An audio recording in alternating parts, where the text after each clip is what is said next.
तो hello viewers. मेरा जो भी चैनल में पहले दो लेक्चर जो ने भी देख लिया, अब दूसरा लेक्चर में शुरू करना जा रहा हूँ। तीसरा लेक्चर, ये थर्ड लेक्चर है और ये टॉपिक है अमेंडिंग एक्ट ऑफ सेटलमेंट 1781। ठीक है ना। तो ये एक्ट लाना क्यों जरूरी हुआ, what is the you know importance of bringing this act और why it is necessary to bring this act. क्योंकि जब भी 1773 हुआ, 1773 में क्या डेवलपमेंट कर दिया, सुप्रीम कोर्ट डेवलपमेंट कर दिया। ठीक है ना। 1774 में ये कलकत्ता में सुप्रीम कोर्ट आया था। ठीक है। 1774 में कलकत्ता में रेगुलेटिंग एक्ट के द्वारा सुप्रीम कोर्ट आया था और सुप्रीम कोर्ट ने क्या कर दिया कि सभी पावर, ठीक है ना, सुप्रीम कोर्ट जज करने लगा, सुप्रीम कोर्ट एडमिनिस्ट्रेटर करने लगा सुप्रीम कोर्ट। ठीक है ना। सुप्रीम कोर्ट ने क्या कर लिया, इंटरफियर कर लिया गवर्नर जनरल इन काउंसिल्स के साथ। ठीक है ना। जो हेड होता था बंगाल के, गवर्नर जनरल इन काउंसिल जो बंगाल के हेड होता था, और इसका कंपनी का जो भी ऑफिशियल्स वगैरह होता था, ठीक है ना, सर्वेंट वगैरह जो भी होता था, ऑफिसर्स वगैरह होता था, उसको ये सुप्रीम कोर्ट जो स्टैब्लिश हुआ था 1773 में, ये सुप्रीम कोर्ट इंटरफियर करने लगा। ठीक है ना। तो interference of supreme court let that कि अब एक एक्ट बनाना है। ठीक है ना। ये लोग ने कंप्लेन करने लगा किसको, ब्रिटेन गवर्नमेंट को, गवर्नर जनरल काउंसिल लोग जो था, ये लोग ब्रिटेन गवर्नमेंट को जब कोर्ट ऑफ डायरेक्टर को जब कंप्लेन करने लगा, तो थोड़ा इसमें क्या हो गया, सेटलमेंट हो गया। ठीक है ना। तो इसीलिए एक्ट ऑफ सेटलमेंट इसीलिए बोलता है। ठीक है ना। थोड़ा इसमें क्या होने लगा कि सेटलमेंट होने लगा और इसमें अमेंड भी कर दिया। तो सुप्रीम कोर्ट का जो पावर था उसको एक्चुअली में डाइल्यूट कर दिया इसमें। ठीक है ना। Dilution of the power of supreme court कर दिया। और इसमें क्या बोल रखा है, एक्ट ऑफ सेटलमेंट में क्या बोल रखा है, पहली बात क्या बोल रखा है, फर्स्ट बात, ठीक है ना, supreme Court will not have jurisdiction over the governor General and it council and it servant. Okay. Supreme Court will not have jurisdiction, will not have jurisdiction, supreme court will not have jurisdiction, to governor general, to governor general, ठीक है ना, governor general and its council along with, along with its servant, जो भी ये लोग का नौकरी करता था कंपनी के साथ। ठीक है ना। सुप्रीम कोर्ट इसमें जुरिस्डिक्शन नहीं कर पाएगा, सुप्रीम कोर्ट इसमें इंटरफेरेंस नहीं कर पाएगा। ठीक है ना। तो Supreme Court will not have jurisdiction to Governor General and it council along with it servant. ठीक है ना। फॉर एनी ऑफिशियल एक्ट, ठीक है ना, कोई भी ऑफिस का काम करते हो, फॉर एनी ऑफिशियल एक्ट। ठीक है। तो पहले पॉइंट ये हो गया, कोई भी ऑफिशियल एक्ट में सुप्रीम कोर्ट अब गवर्नर जनरल और काउंसिल को जुरिस्डिक्शन नहीं कर पाएगा। ठीक है। पहले पॉइंट ये हो गया, अब लोग नोट डाउन कर सकते हैं। और दूसरा पॉइंट मैं बता दूंगा। तो क्या हुआ कि अमेंडिंग एक्ट में, एक्ट ऑफ सेटलमेंट में दूसरा बात क्या हो गया कि बोल रखा है कि सुप्रीम कोर्ट जो है रेवेन्यू मैटर भी अब नहीं देखेगा। ठीक है ना। जितने भी कंपनी का रेवेन्यू मैटर वगैरह सुप्रीम कोर्ट में पहुंचने लगा तो क्या हो गया, वो दंगा फसाद हो गया, तो उधर it lead to the problem. Therefore Supreme Court revenue matter will not be, will not be jurisdiction. ठीक है ना। जुरिस्डिक्शन नहीं होगा। रेवेन्यू मैटर भी क्या कर दिया, सुप्रीम कोर्ट से एक्सक्लूडेड कर दिया। ठीक है ना।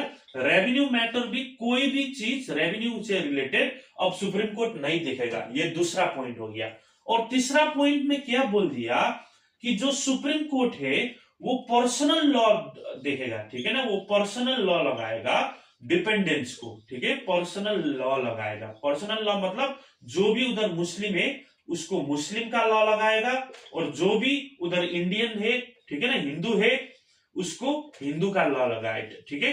तो पर्सनल लॉ ऑफ डिपेंडेंस बोलता है इसको, पर्सनल लॉ ऑफ डिपेंडेंस। ठीक है ना। जो मुस्लिम है उसको मुस्लिम लॉ लगाना है, जो हिंदू है उसको हिंदू लगाना है, और रेवेन्यू मैटर भी अब सुप्रीम कोर्ट को नहीं करना है। और चौथा, ठीक है ना, फोर्थ पॉइंट, ये दूसरा तीसरा हो गया। और फोर्थ पॉइंट क्या क्या हो गया कि सुप्रीम कोर्ट जो है, supreme Court will have jurisdiction over local inhabitants of Calcutta, ठीक है ना। सुप्रीम कोर्ट ने जो भी कलकत्ता के आसपास के लोग हैं उसी को खाली क्या करना है, जुरिस्डिक्शन करना है, उसी का प्रॉब्लम सॉल्व करना है, और दूसरा का सुप्रीम कोर्ट नहीं कर पाएगा। इसीलिए supreme Court will have jurisdiction over, ठीक है, local inhabitants of Calcutta, local inhabitants, ठीक है ना, जो भी कलकत्ता में रहते थे उसी को लोकल इनहेबिटेंट्स ऑफ कलकत्ता, ठीक है ना, उसी को खाली ये क्या कर पाएगा, ये क्या कर पाएगा, लॉ दिखा पाएगा, ठीक है। ये चौथा पॉइंट। और 5वां पॉइंट हम लिखेंगे, ठीक है, 5वां पॉइंट हम लिखेंगे। और सुप्रीम कोर्ट क्या हो गया, लोकल इनहेबिटेंट्स ऑफ कलकत्ता को खाली एडमिनिस्टर कर पाएगा, और जो भी प्रोविंशियल कोर्ट होता था उस समय में, ठीक है ना, जो भी प्रोविंशियल कोर्ट हुआ करता था, तो प्रोविंशियल कोर्ट का, ठीक है ना, रेगुलेशन भी कौन करेगा, अब गवर्नर जनरल करेगा, सुप्रीम कोर्ट नहीं करेगा, ठीक है ना। प्रोविंशियल कोर्ट का रेगुलेशन जितना भी होगा वो करेगा कौन, गवर्नर जनरल इन काउंसिल, ना कि सुप्रीम कोर्ट, ठीक है ना। सुप्रीम कोर्ट को अब प्रोविंशियल कोर्ट का रेगुलेशन भी नहीं करना है, ठीक है ना, गवर्नर जनरल इन काउंसिल करेगा, वो नहीं, सुप्रीम कोर्ट नहीं कर पाएगा, ठीक है ना। प्रोविंशियल कोर्ट रिलेटेड जो भी मामला होगा, जो भी रेगुलेशन बनाना होगा, जो भी एक्ट पास करना, प्रोविंशियल कोर्ट मतलब छोटा कोर्ट जो भी होता था ना उस समय, प्रेसिडेंसीज में जो भी कोर्ट होता था, एक सुप्रीम कोर्ट तो कलकत्ता में रहता था, और प्रेसिडेंसीज में जो जो प्रोविंशियल कोर्ट होता था उसका रेगुलेशन जो भी फ्रेम करता था वो अब गवर्नर जनरल करते हैं, ठीक है ना कि सुप्रीम कोर्ट।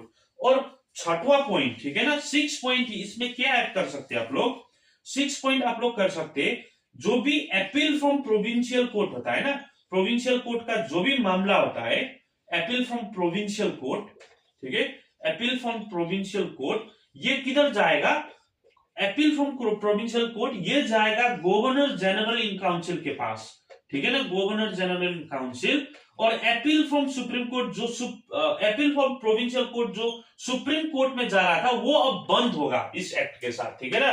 तो सुप्रीम कोर्ट में प्रोविंशियल कोर्ट से जो भी मामला आ रहा है वो बंद होगा, वो जाएगा किसके पास, गवर्नर जनरल इन काउंसिल। और प्रोविंशियल कोर्ट का रेगुलेशन कौन फ्रेम करेगा, governor general in council. Supreme court खाली क्या कर पाएगा कि लोकल इनहेबिटेंट्स ऑफ कलकत्ता को खाली जुरिस्डिक्शन कर पाएगा, ठीक है ना, और वो पर्सनल लॉ में खाली डिफेंडेंट्स के खाली लॉ बना पाएगा।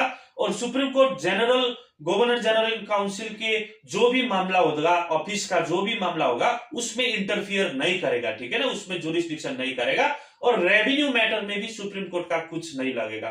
तो इस एक्ट से हम क्या समझ पाते हैं कि सुप्रीम कोर्ट का जो भी फंक्शन आया था 1773 के रेगुलेटिंग एक्ट के साथ, it was actually diluted, you know.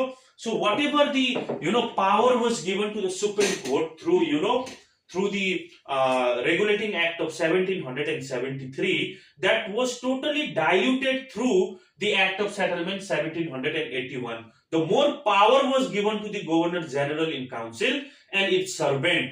Therefore now Supreme Court have only limited, you know, limited power, that is only you know, limited to the local inhabitants of Kolkata and the personal law. Now provincial court also, they will directly give report to the governor general in council, not to the, you know, Supreme Court. And all the regulation which has to be framed for the, you know, for the provincial court, that will also be done by the governor general in council. Therefore act of settlement 1781, if I have to summarize it, it is nothing, it is just the dilute version of Supreme Court, okay. The power it was given in 1773, but it was diluted through act of settlement 1781. So I will provide it notes in a PDF form in a similar way in which I have provided you earlier, ठीक है ना, मैं आप लोग को notes तो provide कर दूंगा। तो जो भी पावर था सुप्रीम कोर्ट का उसको डाइल्यूट कर दिया, इतना कंसेप्ट आप लोग रख सकते हैं।